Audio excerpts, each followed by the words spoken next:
Hello and welcome to the So What podcast, in which political economic analyst JP Landman discusses the issues uppermost in the minds of South Africans. You can find a written version of this content on JP's website, jplandman.co.za. I am Ruda Landman and I am your host. The So What podcast goes with JP's newsletter, which you can find on his website. This one is dated the 20th of March, 2026, and the title is US, China, South Africa, Vadis.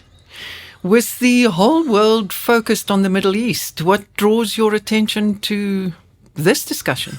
Indeed, and two things happened. The one was, which was very well covered in the media, the comments that the new US ambassador to South Africa, Mr. Bosel, made, which, as I said, enjoyed a lot of media coverage. And then a statement which was made by President Xi Jinping in Beijing, which attracted a lot less coverage. And so those are the two things that spurred me on to focus on this topic. Now, to discuss this topic, I think we must first take a step back and go 14 years back in history to 2012, when the National Development Plan was released by the then National Planning Commission, chaired by then Minister Trevor Manuel. And essentially, what the National Development Plan postulated in 2012 was that power is shifting from the west to the east, and that South Africa must position itself accordingly. Now, you may well ask, what does that mean? And I think the meaning is that you've got to maintain relations with the old, but also develop relations with the new. So you've got friends in the west, maintain those relations, but there are new powers coming up in the east and develop new relations with them. That was long before it was anything near as clear as it is now. No, absolutely. Almost a decade and a half ago. And what has happened over this decade and a half is that South Africa's trade, South Africa's exports have followed that trajectory. Today, as in 2025, 35% of our exports go to Asia. Now, Asia includes China, of course, India, but also other countries. 25% of our exports go to the European Union, 25% goes into Africa, and the remainder, 8%, goes to North America, 4% to the Middle East, and 3% to South America and Australasia. So you can see that our trade has already shifted along the lines that the National Development Plan postulated almost 15 years ago. Now, I think what is important to us to appreciate that when we say South Africa exports to China or South Africa exports to the EU, in a sense it's nonsense, because it is not the country South Africa that's exporting. It's not the government. It's not a central agency that collects all the exports and take them out. It is hundreds, if not thousands, of individual businesses, some of them small craft makers, some of them big mines, some of them big factories. It's a range of individual businesses and enterprises that take these export decisions. And their decisions over time has added up to the numbers that I quote. And I think that's a very important point. It's individual businesses taking decisions. What was President Xi Jinping's announcement? It's a very interesting announcement. On the 12th of February, he announced that in future, from the 1st of May 2026, all tariffs on all products from all African countries are scrapped, made null. The only exception is Eswatini, because Eswatini recognizes Taiwan. But all other countries in Africa can now export tariff-free into China. What are we paying at the moment? It varies. On some products it's null, but in general the tariffs that South Africa pay on exports into China is between 10 and 25%. So it's a big change that is being made. At the moment, the estimate is that about 8,940 product lines will go into China tariff-free. It's a huge announcement for the exporters of this country. Are you seeing other indications on the ground of the rising importance of China? Oh yes, absolutely, particularly in the motor industry. You would have seen that Nissan, it's been in South Africa for many years, is closing its factory that it has in Tshwane, but the factory and the staff will be taken over by Chery, the Chinese company. So you're just replacing one manufacturer with another, and production carries on with, of course, different products. The other announcement was subsequent to that was the Great Wall Motor Company, GWM. They revealed that they are talking to Mercedes-Benz to use the Mercedes-Benz factory in East London for the production of GWM products.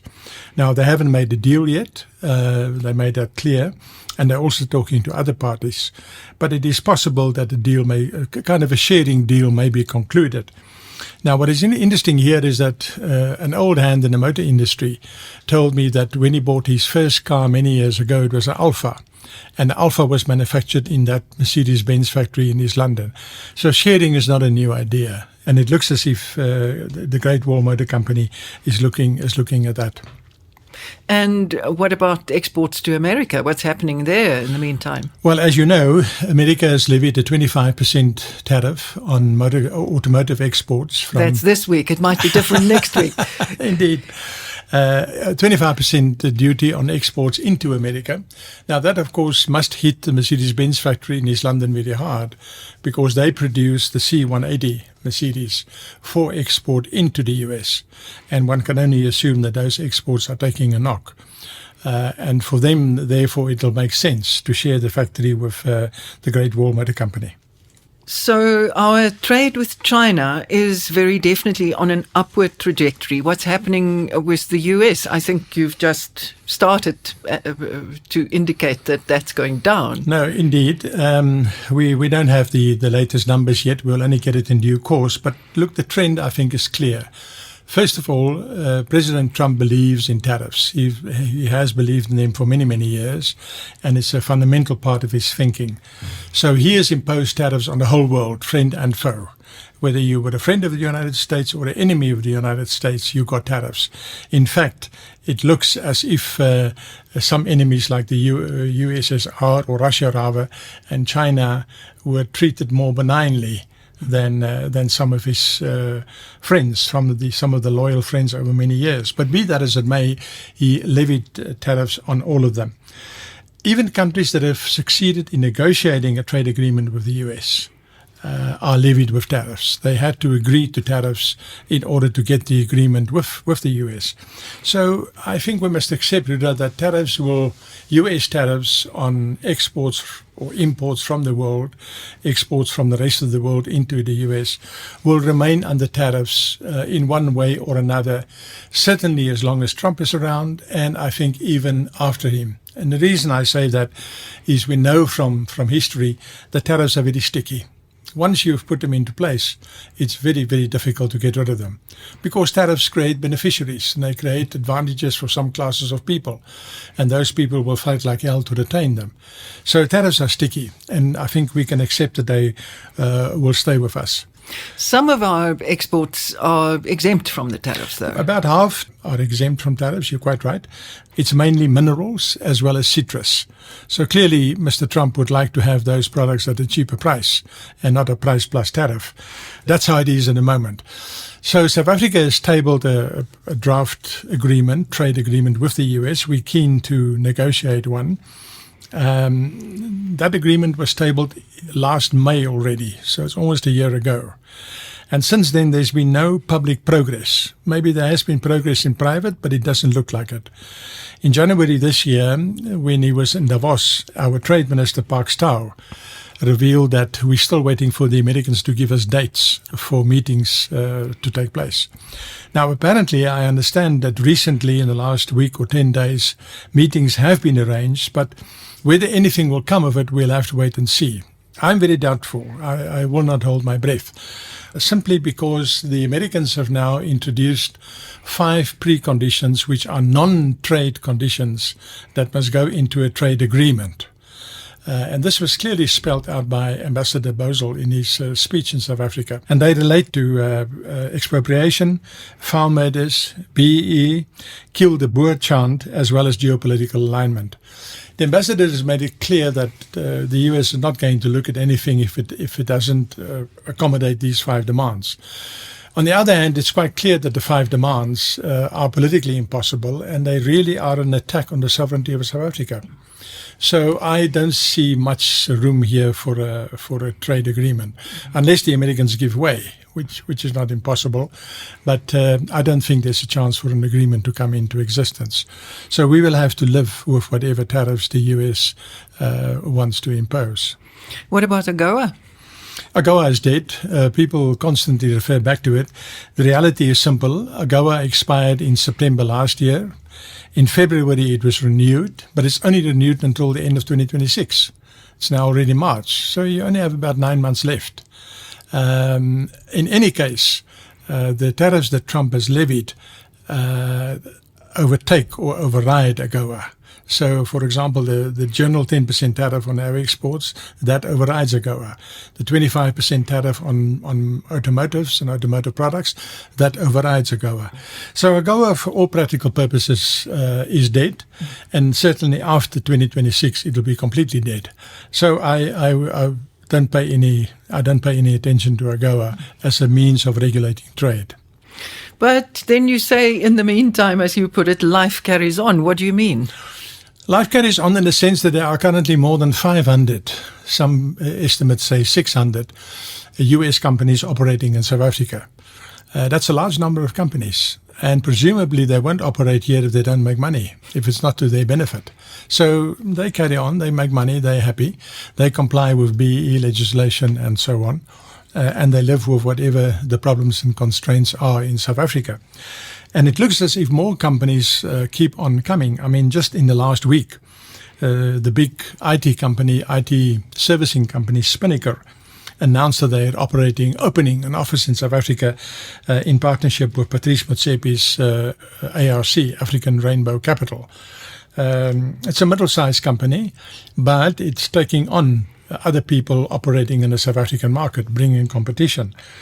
Secondly, there's a US company called Rainbow Minerals, not to be confused with Motsepe's Rainbow Minerals, and they are testing it at the laboratories at Mintech in Randburg to extract rare earths from the soda ash at Phalaborwa. That's quite an important project, rare earths for the US. And lastly, Amazon, in direct competition with Starlink, is preparing to launch its own low Earth orbit satellites with South African partners that are locally licensed. So, Starlink is not the only low Earth orbit satellite provider. Others are there too, and they're making their services available. So it is the same as with exports. Individual companies take decisions and they carry on with their business. They want to export to a country, they will do that. They want to open business, they will do that. And that's what we're seeing here. What's happening between us and the EU and the UK? Well, very interesting. It's beyond the scope of this note, but I think one shouldn't just note that, as I've said, the EU takes 25% of our exports. We've now, in the last year, in 2025, towards the end of the year, we've signed 3 agreements with them. One is a clean energy and investment agreement.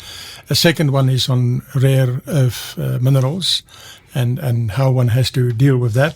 And a third one is a comprehensive package of project totaling about 12 billion euros, which is a lot of money. So these 3 agreements were signed in the latter half of last year, and our trade with the EU will just carry on. There are at the moment about 1,000 EU and UK companies operating in South Africa. Compare that to the 500 to 600 from the US.